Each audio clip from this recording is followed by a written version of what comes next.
Jai Ho. Subscribe the channel and press the bell icon. Would never miss updates from Charamangal. जय हो।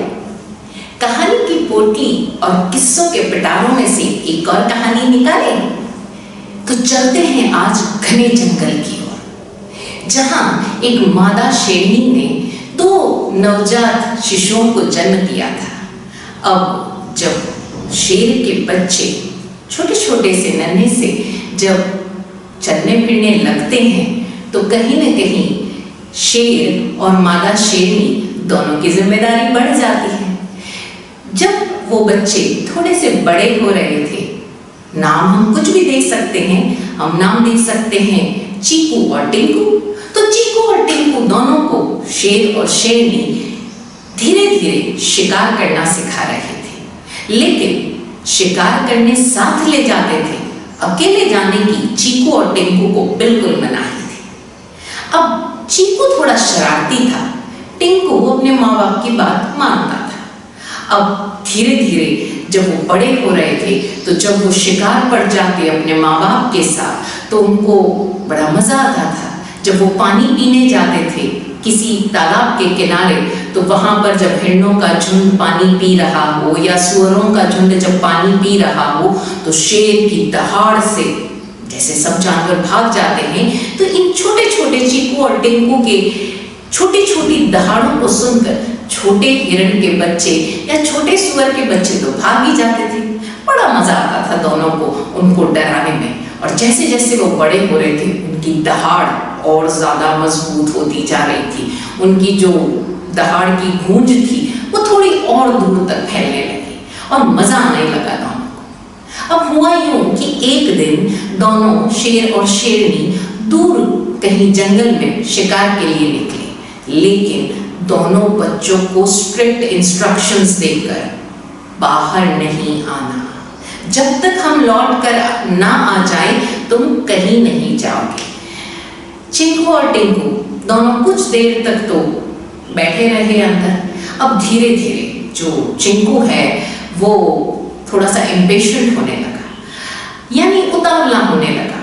उसे लगा कि अब मैं बड़ा हो गया हूँ, क्या जरूरत है, मम्मी पापा तो यूं ही डांटते रहते हैं। उसने टिंकू को कहा, चल चल मुझे प्यास लगी है।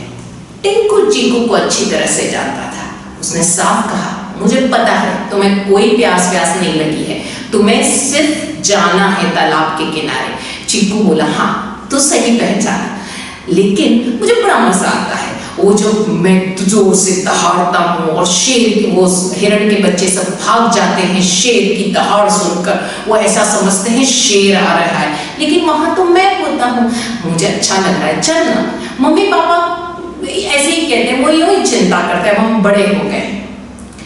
टिंकू बहुत ही डिसिप्लिन्ड बच्चा था। वो अपने माँ बाप के मना करने के बाद वहां से हिलने को बिल्कुल राजी नहीं था। लेकिन चीकू तो चीकू था, उतावला, माँ बाप की बात अनसुना करने वाला।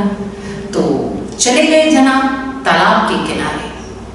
अब हमेशा तो शेर और शेरनी यानी उनके मम्मी पापा उनके साथ होते थे, वो उनके पीछे पीछे चलते रहते थे और उन्हें कुछ चीजें देखने की जरूरत ही नहीं पड़ती थी।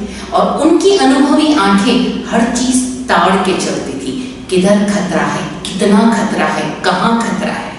लेकिन ये चीकू महाशय, इन्हें ना तो अनुभव और ऊपर से माँ बाप भी साथ में नहीं, तो अपनी शान बघाड़ते हुए दहाड़ते हुए चले तालाब की ओर।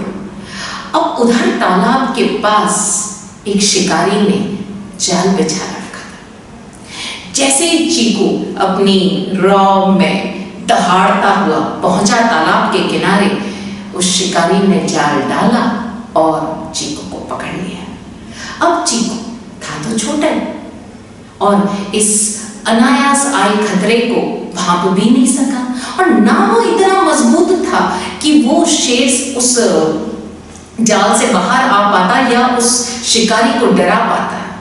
उस शिकारी ने चीकू को पकड़ लिया और ले जाकर एक जू वाले को बेच दिया।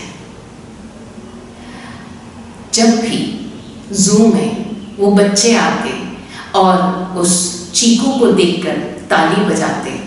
वो जोर से दहाड़ता, मानो उनसे बार बार कह रहा हो, देखो मैंने अपने मम्मी पापा की बात नहीं मानी, मैंने उनके अनुभव का आदर नहीं किया और आज मैं कहाँ हूँ। इसलिए तुम मेरी बात मानो और अपने मम्मी पापा की बात हमेशा सुनना, अपने अनुभवी जनों की, अपने बुजुर्गों की बात हमेशा सुनना, क्योंकि वे अनुभवी होते हैं और अनुभवी हमेशा जानकार होता है।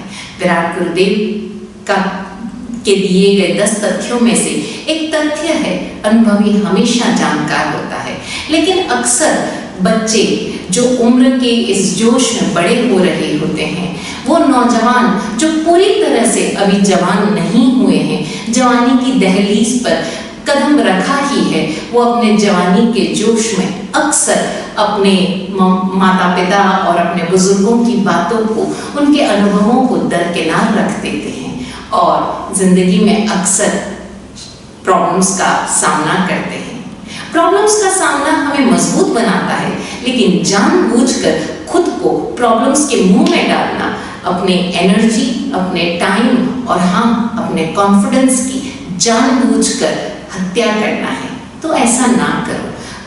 अनुभवियों से सीख जरूर लो, लेकिन अपनी प्रज्ञा से तोलकर उस पर अमल करो। जिंदगी में हमेशा अनुभवियों के ज्ञान का आदर करो।